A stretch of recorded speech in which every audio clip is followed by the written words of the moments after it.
guys, mag ulam ako ng kuan. Itlog maalat lang yung ulam ko. Uy, sarap to guys. Itlog maalat.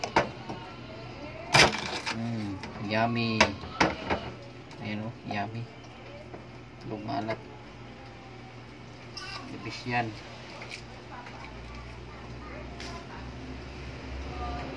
Ano na yan guys, yung yari na yung ano nito, kanin. Sarap din guys. Tapos pag ano yan guys, lalagyan mo lang yan ng ano, kunting suka.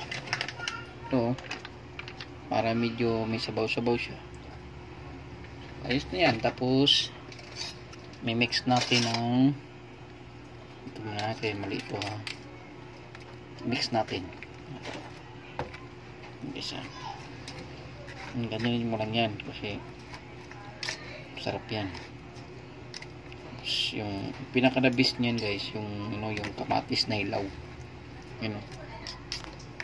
Yan. So, napakasarap niyan. Yan lang ulam mo sa hapunan guys, pinaka-the-best na yan. Okay. Taste is good. Lemme.